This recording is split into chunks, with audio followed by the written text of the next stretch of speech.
BITV channel पर आपका स्वागत है। BITV यूट्यूब चैनल पर सब्सक्राइब करिए, बेल आइकन दबाएं।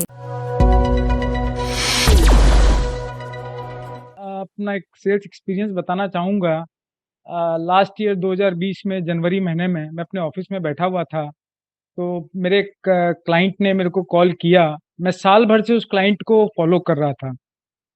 जब भी कांटेक्ट करता तभी वो बोल देता अगले महीने, वो अगला महीना आता ही नहीं। जनवरी महीने में उन्होंने मेरे को कॉल किया, बोला विवेक कल आओ।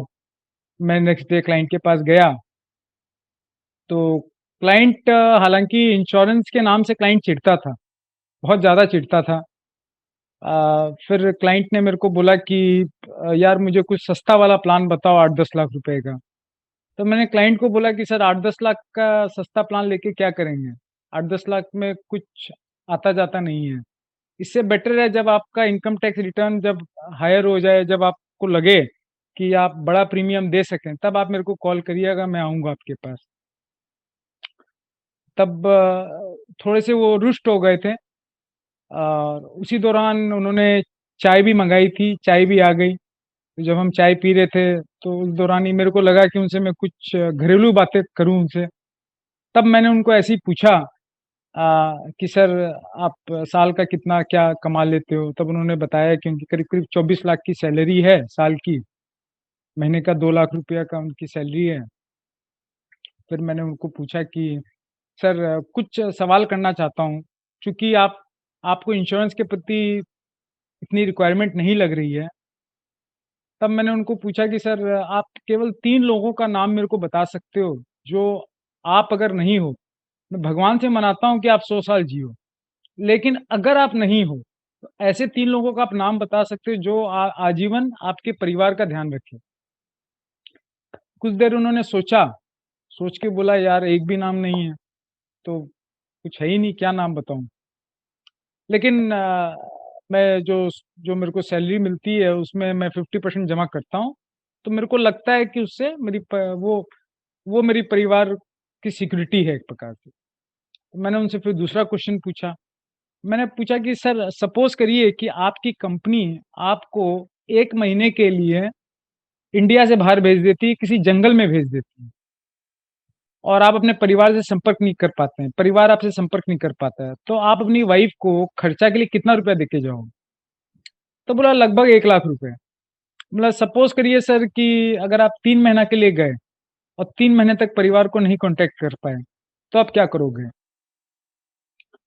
तो बोला 3 लाख रुपया देके जाऊँगा। फिर मैंने पूछा अगर सर साल भर के लिए तो? तब थोड़े सोच में पड़ गए और उन्होंने बोला कि नहीं हमारी सेविंग्स है काफ़ी, तो वो सेविंग्स वाइफ जो है यूज़ कर लेगी। अब मैंने लास्ट क्वेश्चन दिया। मैंने बोला सर आप सपोज़ करिए आप हमेशा के लिए चले गए तो? तब वो सोच में पड़ गए। अब तो मतलब उनका जो ट्यूबलाइट है वो ऑन हो गया।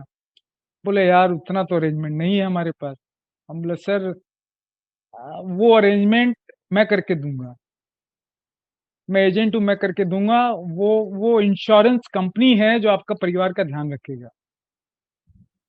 फिर मैंने उनको पूछा कि सर आपका रोज़ का आने-जाने का क्या खर्चा लगता है? पेट्रोल, गाड़ी का, ड्राइवर का? तब उन्होंने बोला ₹1000 का तेल लगता है और ड्राइवर की सैलरी के हिसाब से रोज़ का ₹500। मैंने कहा कि इसका मतलब आपको महीने का ₹45,000 का कॉस्ट है, तो 2 लाख में 45,000 वहाँ चले गए आपके। सर अगर आप ₹45,000 गाड़ी और ड्राइवर के पीछे खर्च कर सकते हो, तो रोज़ के अगर आप ₹300 खर्च करो, तो आपको 5 करोड़ रुपए का कवरेज मिल सकता है। रोज़ के ₹300 खर्च करके आप 5 करोड़ रुपया की आपकी एश्योर्ड गारंटी है, अगर आपको कुछ होता है, तो आपके परिवार को 5 करोड़ रुपए मिलेंगे। तो सोच में पड़ गए बट चूँकि उनका ट्यूबलाइट जल चुका था, तब उन्होंने मेरे को फिर बोला कि चलो विवेक आपको क्या-क्या डॉक्यूमेंट्स लगेंगे, डॉक्यूमेंट्स बताओ मेरे को और फिर आप कल आना, तो मैं हम लोग इस बात पे आगे बात करेंगे। फिर मैं नेक्स्ट डे गया उनके पास, सारे डॉक्यूमेंट्स उनके income tax returns and financial computation of income सारी डॉक्यूमेंट्स रेडी थी और प्रीमियम भी करीब-करीब 3 लाख प्लस जीएसटी आया and next day it was closed. फिर करीब-करीब 10 दिन का प्रोसेस लगा, का मेडिकल्स वगैरह हुआ। मेडिकल्स होने के बाद में, अंडरराइटिंग होने के बाद में उनको करीब-करीब 5 करोड़ रुपया का सैंक्शन मिल गया। फिर उनको मैंने फ़ोन किया, कांग्रेचुलेट किया, बड़े खुश थे क्योंकि डे 1 से कवरेज था उनका।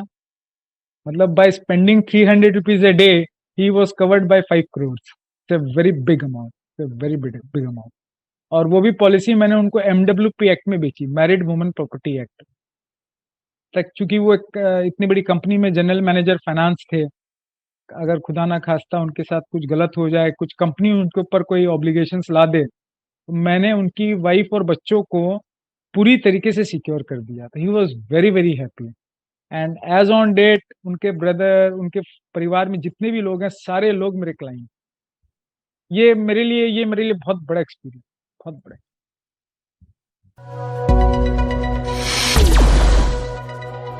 BITV चैनल पर आपका स्वागत है।